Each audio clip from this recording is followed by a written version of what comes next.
Holy Spirit shining through her. I need that in my life. He's not going to be attracted to the king in you. He's going to be attracted to the queen, the Holy Spirit in you. Okay?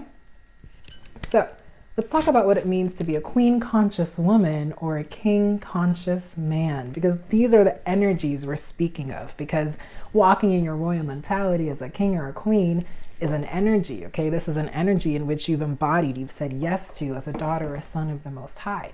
So a queen conscious woman understands the delicate balance between the divine masculine and feminine roles, energy, and dynamics. She understands the difference between the two energies. She understands how to flow. She understands that the man may be a little bit more rigid and logical, but she is like water. She flows. She moves with the energy.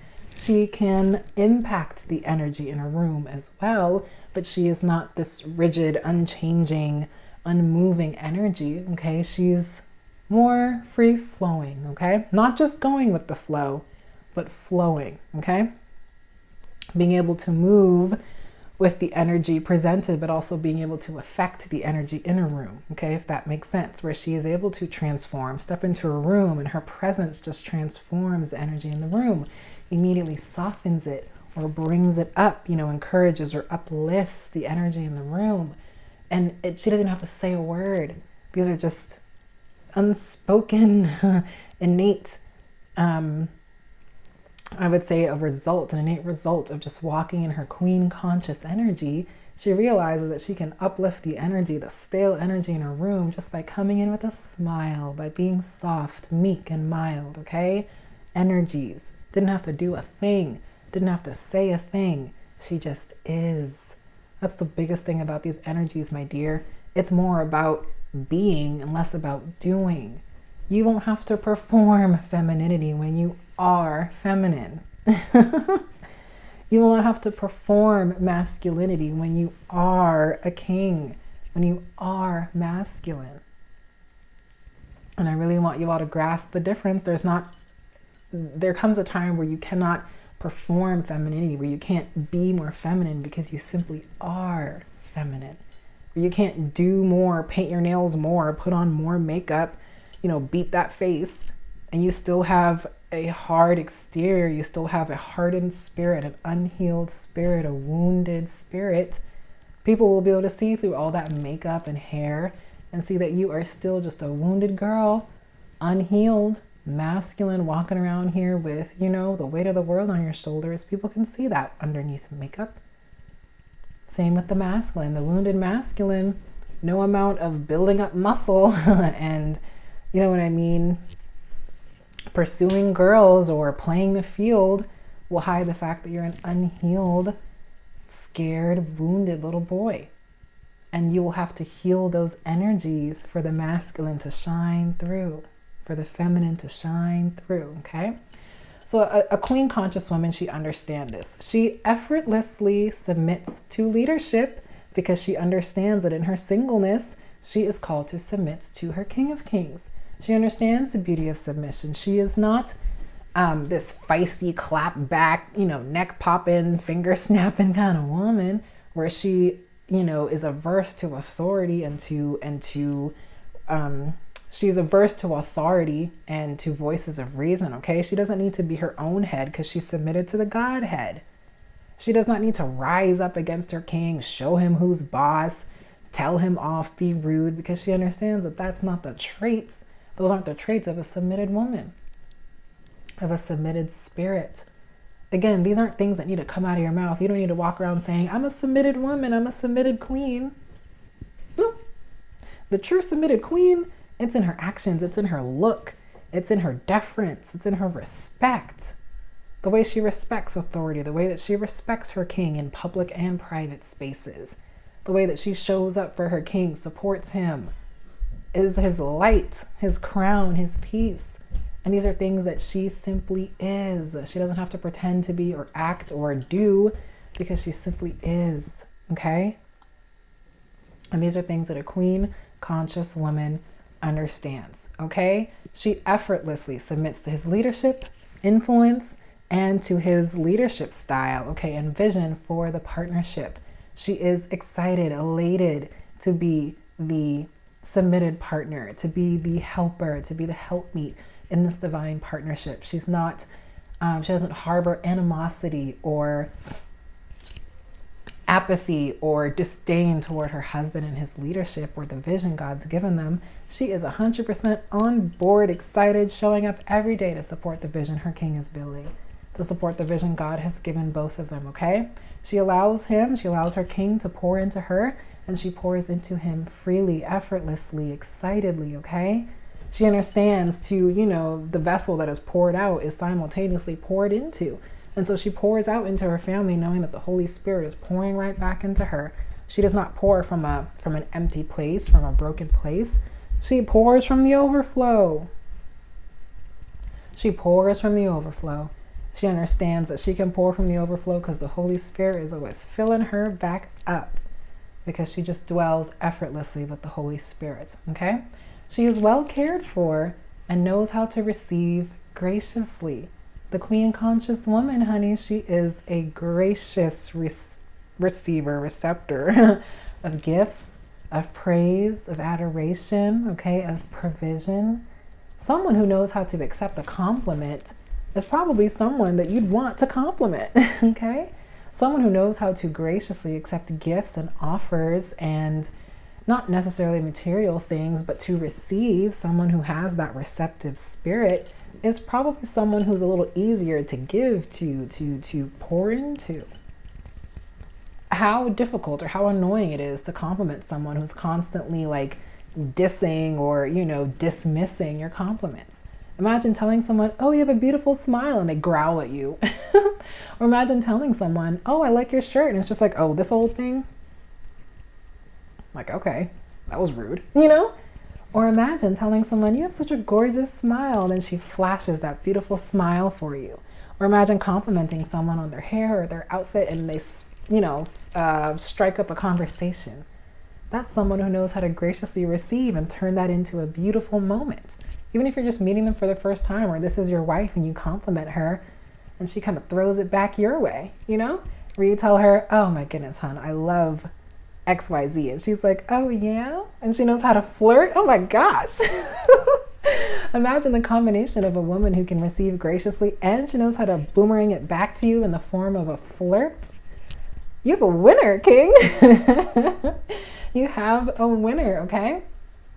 So the queen conscious woman is irreplaceable in the life of a king, irreplaceable in the life of the man God has for her, because she naturally embodies peace, inspiration, balance, and harmony in her spirit. I cannot stress that these are just heart postures, spirits, energies that the woman has allowed to be developed in her. These aren't things that she may have to work on for a season, but once you allow the Holy Spirit to dwell in you, fruit is a natural byproduct of dwelling with the Holy Spirit. These heart postures will be effortlessly just oozing, exuding from her, because she's so full of the divine energy of the Holy Spirit that these things just exude. She just exudes humility, graciousness, okay? Honor, elegance, classiness, okay? This woman, this queen, is effortlessly residing in this energy. And it's attractive for sure, okay? The confidence on this woman, okay? The humility on this woman, the graciousness, the elegance, irreplaceable, honey, irreplaceable. So whereas we had the queen conscious woman who was naturally harmonious, graciously receptive to compliments, to provision, to not necessarily flattery, but she's just receptive. She has a receptive spirit to the energy of, the masculine man. We are going to be breaking down how the man, the king conscious man, naturally understands the need for vision, for structure, for leadership, okay? Where the woman understands the need for submission, the beauty of submission, okay? She understands her role as the supportive, inspirational, comforting, nurturing partner. The man can graciously receive that because he can offer leadership and vision and direction and stability where she offers everything that kind of supports and nurtures what he offers. Okay, so I really want you all to grasp how these two energies, they don't need to be a copy of one another to complement one another so that we exist in divine harmony. Okay, because remember the analogy we had, when you're a copy, it's more likely that you all will clash. Okay, but when these two energies are existing in their divine states, okay, when the man and the woman are existing in their divine feminine and masculine energies, they are more likely to exist in harmony, okay, in divine harmony. So the king conscious man, he can provide structure, stability, provision, okay, financial and spiritual provision in the form of leadership, but also taking care of his home. He can provide the vision, order, and logic, where the woman provides emotional support, okay, where she provides an emotional perspective, where she provides intuition and a more spiritually keen, I would say, perspective, okay, or awareness of certain things, whereas the man may not always readily see things from that point of view. Yes, you can absolutely be a very well spirit-led man, okay, a man who is very well led by the spirit. Okay, but there is still something to be said about the divine feminine spirit, where she just picks up on things that the average man simply does not. Okay, intuition, spirit, discernment, whatever you want to call it, honey, the woman, we have it. Okay, that's absolutely one way in which we are distinct, yet we are still equal in value. We're not more valuable to the kingdom because we possess an intuition. I believe both sexes possess intuition, but I believe that the feminine spirit is able to tap into it in a way that is inexplicable, really inexplicable. And that's a beautiful thing, okay, to have that sixth sense, to have that gut feeling, to have that voice that's just like, yes, no, maybe so. You know what I mean? Okay. So the king conscious man is able to provide all the things that we spoke of, and he still has an ability to consider his wife's intuition and feelings and perspective when making decisions, okay, for the family. He's making destiny decisions for his family. He's not out here, trying to run his family into the ground, burn everything to the ground that they're building together. He's making destiny decisions, taking his wife and his family's opinions into consideration and making the best decision for that family unit, okay? And that's why it's so key that the king conscious man understands that he is first led. You'll remember that we spoke about this in our biblical submission and biblical leadership videos in the Kingdom Marriage Prep series. Shameless plug, please do check out the rest of the videos in this series because they are very important and very necessary for understanding how to go from the single servant to the married couple in the kingdom, okay? So we spoke about how the king understands that he is first led. He's first a submitted king before he can even expect submission from his queen, okay? Both kings and queens are called to submit, and the man understands that he must model submission before he can even expect it from his queen. And that's something that the king conscious man understands effortlessly. Before union, he understands that he is supposed to model submission, model provision, model leadership before he can even expect, someone to admire him and follow suit, for someone to submit to him and to, honor him and respect him. Okay, the king conscious man, he is goal oriented. Okay, he is solutions oriented. He's a problem solver.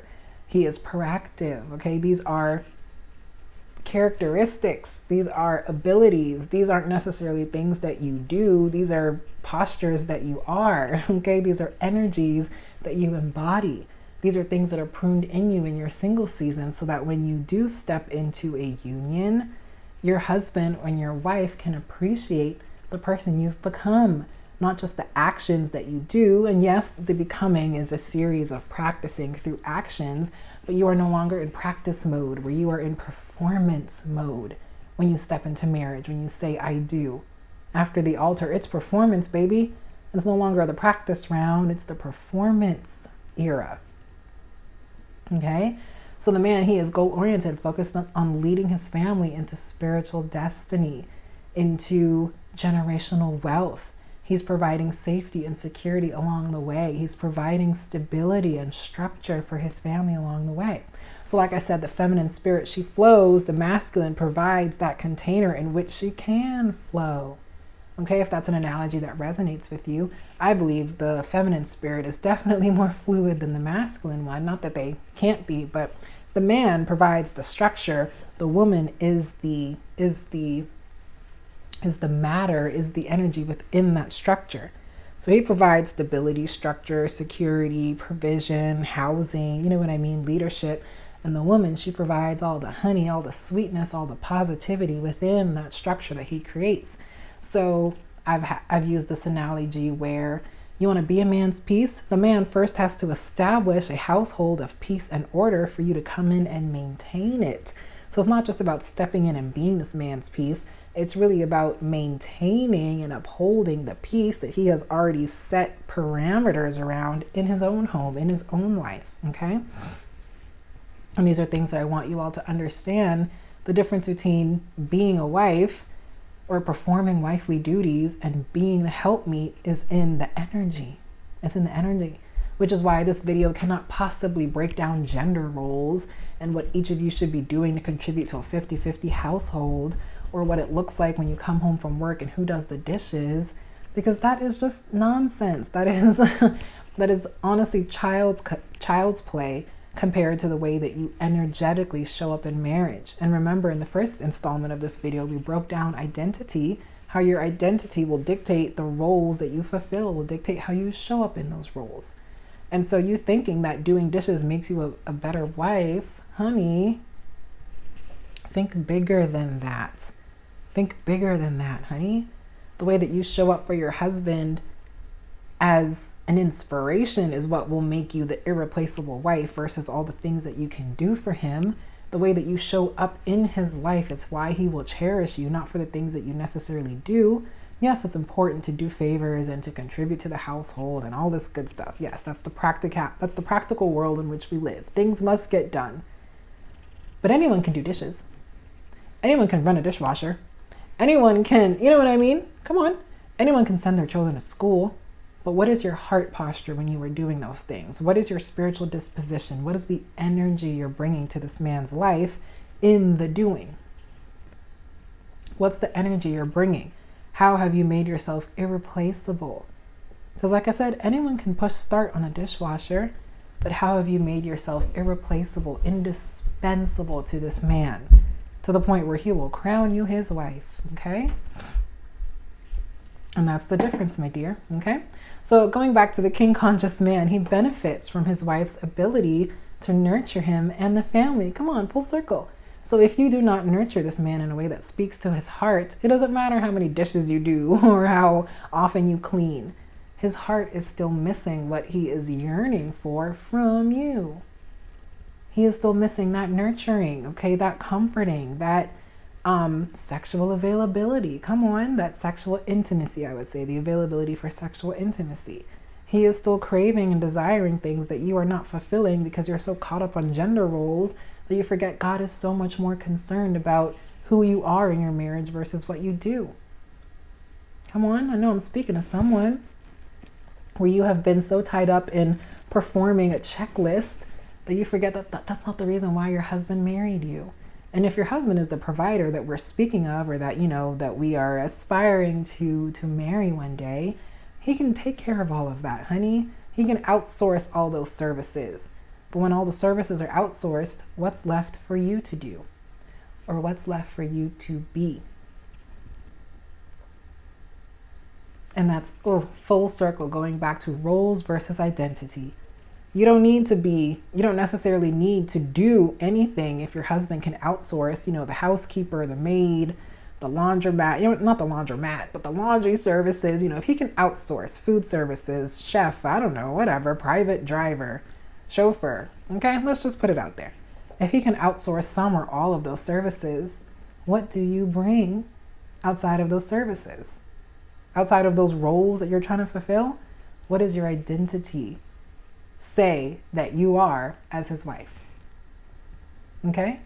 And that's where the queen conscious mindset comes in. where you are bringing an indisposable energy into his life. Because everything else he can take care of.